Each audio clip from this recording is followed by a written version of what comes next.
मेरे दिमाग में, मैं अग्रवाल फैमिली से थी, तो मेरे दिमाग में था कि नहीं, हमारे जो भगवान है वो 3-4 हाथ वाले हैं, इनका क्या एक ही गॉड है जिसको जाके आपको पूजना है, तो नहीं, मैं इनसे तो कुछ नहीं मांगूंगी, 3-4 हाथ वाले भगवान ही होते हैं, ये नहीं कुछ वो ऐसा रखते। तो वहां से एक थोड़ा सा डिस्ट्रैक्शन मेरे को गॉड कॉन्सेप्ट का आया, और ईश्वर है जो इस दुनिया को चला रहा है, ये हमेशा मेरे एक जहन में रहता था। तो मुझे मेरे फादर इन लॉ कहीं ना कहीं उस प्लेटफॉर्म पे आके गलत लगने लगे।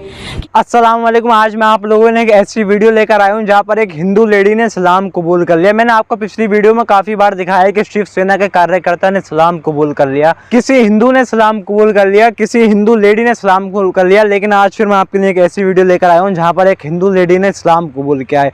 क्यों कबूल किया है, क्या वजह रही, वो सभी अपनी वीडियो में खुद ही बताएंगे अपनी मुँह से।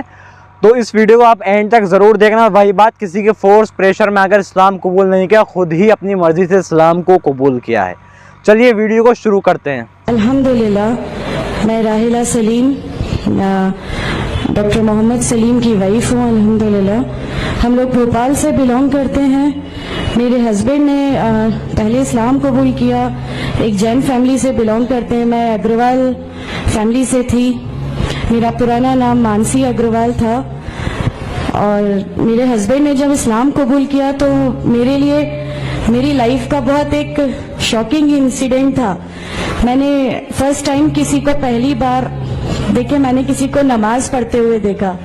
मैंने अचानक ये अक्सर करके एक पर्टिकुलर टाइम होता था और ये घर से कहीं चले जाते थे, और मैं इनसे पूछती थी कि आप कहाँ जाते हैं, तो ये रिप्लाई करते थे, this is none of your business, you have to do your job. तो मैं भी खामोश हो जाती थी। बाकी मेरे फादर इन लॉ से अक्सर इनकी डिबेट और सब कुछ हुआ करता था, बट मुझे नहीं समझ में आता था कि ये डिबेट क्या है, ये लोग किस बात पे इतना ज्यादा, मतलब इनका डिबेट इतना एग्रेसिव मूवमेंट्स पे कैसे आ जाता है। तो बाकी फिर एक धीरे धीरे जब मुझे ये इस्लाम के पहले तो ये लोग नहीं बताए, बट फर्स्ट टाइम जब मैंने इनका फजर की नमाज थी और अचानक मेरी नींद खुली और मैंने इनको नमाज पढ़ते हुए देखा।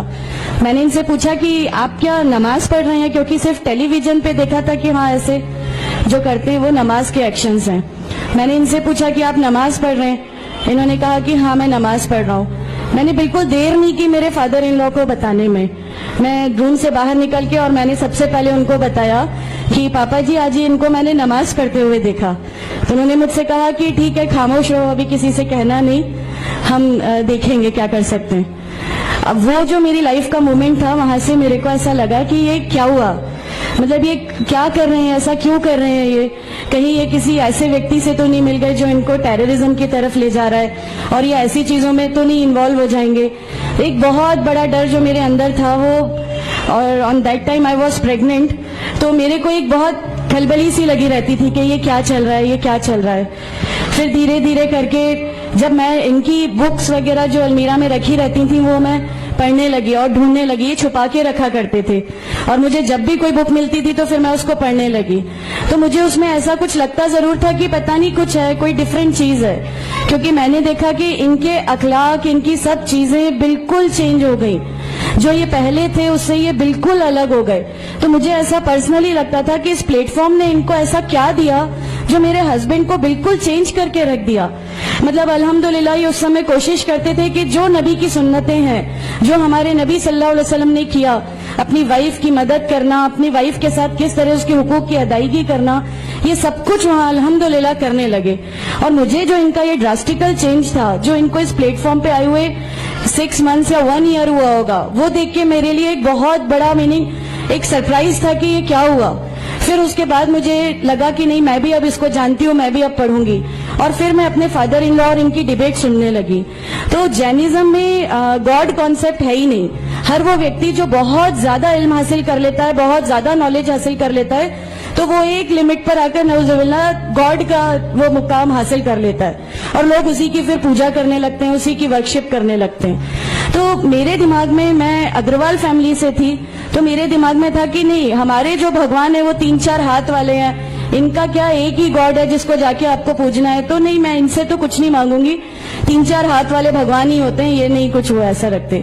तो वहां से एक थोड़ा सा डिस्ट्रैक्शन मेरे को गॉड कॉन्सेप्ट का आया, और ईश्वर है जो इस दुनिया को चला रहा है, ये हमेशा मेरे एक जहन में रहता था। तो मुझे मेरे फादर इन लॉ कहीं ना कहीं उस प्लेटफॉर्म पे आके गलत लगने लगे कि नहीं, ये जो कह रहे हैं वो सही है और इनकी जो डिबेट है उसका एंड जो है वो ये सही है। फिर धीरे धीरे करके मुझे इनकी चीजों पे यकीन आने लगा, अल्हम्दुलिल्लाह। फिर हमारे एक फैमिली फ्रेंड है, उनके यहाँ ये मुझे ले गए। वहां पर किसी ने मुझसे कहा कि मैं बहुत बुजुर्ग हो चुका हूँ, कलीम सिद्दीकी शायद है, कलीम सिद्दीकी साहब है, मुझे उनका नाम ध्यान नहीं है अच्छे से, बट उन्होंने मुझसे कहा बेटा मैं बहुत बुजुर्ग हो चुका हूँ, मैं चाहता हूँ तुम कलमा पढ़ लो, मेरी जिंदगी रहे ना रहे, मैं आपसे मिलूं ना मिलूं, तो आप कलमा पढ़ लो। तो अल्हम्दुलिल्लाह मैंने कलमा पढ़ लिया। कलमा पढ़ने के बाद भी जब हम घर लौट रहे थे तो मैंने इनसे कहा कि मैंने सिर्फ अभी कलमा पढ़ा, अभी आप ये मत समझिएगा कि मेरे को सब समझ में आ गया और मैं इस चीज को मान लूंगी। इन्होंने कहा नहीं, तुम्हारी मर्जी, किसी में कोई फोर्स नहीं है। तो अल्हम्दुलिल्लाह अल्लाह ताला का एहसान है, उस कलमे की ताकत थी। और ये हमेशा कहते थे तुम्हें कोई दुआ मांगनी है तो तहज्जुद में मांगा करो। तहज्जुद का जो टाइम होता है वो बहुत कीमती होता है और उसमें अल्लाह ताला सबकी दुआएं कबूल करता है। इन्होंने मुझे एक दुआ सिखाई थी कि तुम एक दुआ मांगो कि या मेरे रब, अगर मेरा हस्बैंड गलत रास्ते पर है तो उसको सही रास्ते पे ले आ, और अगर मैं गलत रास्ते पे हूं तो मुझे सही रास्ता दिखा दे। अल्हम्दुलिल्लाह मैं ये दुआ कंटिन्यू मांगती थी। एक बार मेरी नींद अल्हम्दुलिल्लाह तहज्जुद में खुली और बस मैं नॉर्मल जैसे एक ध्यान करते हैं वैसा मैं बैठ गई और अपने आप अचानक दिल चाहा कि बस सजदा करूं। मेरी जिंदगी का वो पहला सजदा था और उस बहुत लंबा सजदा था और उस सजदे में मैंने मेरे रब से क्या क्या मांग लिया मुझे भी नहीं याद है। और उस समय मुझे ऐसा फील हो रहा था जैसे अल्लाह ताला खुद मुझसे बात कर रहा है, अल्लाह मेरे सवालों का जवाब खुद दे रहा है। अल्हम्दुलिल्लाह बस उसके बाद तो ऐसा लगा कि नहीं, इस्लाम हक है और इस्लाम पे ही चलना है। उसके बाद फिर बहुत सारी परेशानियां लाइफ में आई, सब कुछ आया, बट अल्हम्दुलिल्लाह अल्लाह का एहसान है कि अल्लाह ताला ने हर परेशानी, हर चीज को ऐसे ले लिया कि हम लोगों को कभी एहसास ही नहीं होने दिया कि ये कोई परेशानी थी। ऐसा लगा कि अल्लाह की पूरी राह में हम लोगों को रिवार्ड ही मिलना है इस चीज का और अल्लाह हमें इसका रिवार्ड ही देता चला जाएगा। अल्हम्दुलिल्लाह बस उस समय से शुरुआत हुई थी दीन इस्लाम की। अल्हम्दुलिल्लाह आगे चल के परेशानियां, तकलीफें हर रिवर्ट की जिंदगी में आती हैं, लेकिन मैं हर रिवर्ट बहन से ये कहना चाहती हूँ कि अल्लाह की खातिर आप लोग इस दीन में आए हैं, किसी और चीज के लिए नहीं आए। तो अल्लाह ही की खातिर इन परेशानियों को भी झेलिए, अल्लाह ही की खातिर झेलिए। अल्लाह ताला अगर आप लोगों से माशाल्लाह, मैं जब घर से निकली, जब हमारे फादर इन लॉ ने हमें घर से निकाला, मेरे बच्चे की, छोटा बच्चा था, छोटे वाले की सिर्फ एक दूध की बोतल थी, इसके अलावा कुछ भी नहीं था। मैं जॉब करती थी, मैंने अपने छोटे बेटे को माँ के यहाँ छोड़ के जाया करती थी। मेरे मम्मी पापा बहुत ज्यादा मतलब हम लोगों से डिटैच नहीं हुए थे, एक मोहब्बत थी उनको हमसे, तो उस मोहब्बत के कारण मतलब उन लोगों ने कभी हमारा उस लेवल तक अपोज नहीं किया जो इन लॉज की तरफ से आया। तो जब मैं मेरे मायके गई और मैंने अपने बच्चे को लिया और मैंने कहा कि माँ हमने वो घर छोड़ दिया, हमें उस घर से उन लोग निकाले, ऐसा करके माँ है बहुत रोई, तुम लोग क्यों ऐसा कर रहे हो, क्या करोगे, कैसे रहोगे, दोनों छोटे बच्चे हैं, क्या होगा।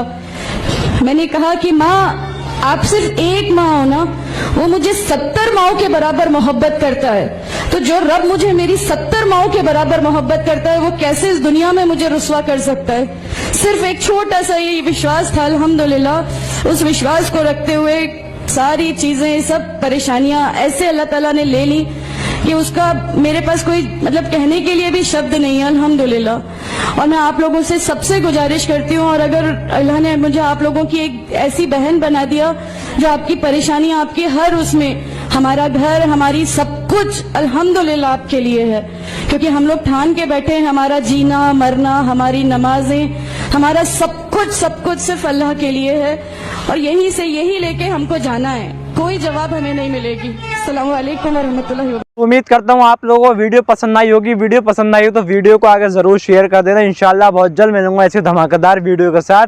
और आप लोग अगर और भी ऐसी वीडियोस देखना चाहते हो, मेरे चैनल पर जाकर आप विजिट कर लेना, आपको और भी ज़्यादा वहाँ पर वीडियोस देखने को मिल जाएंगी।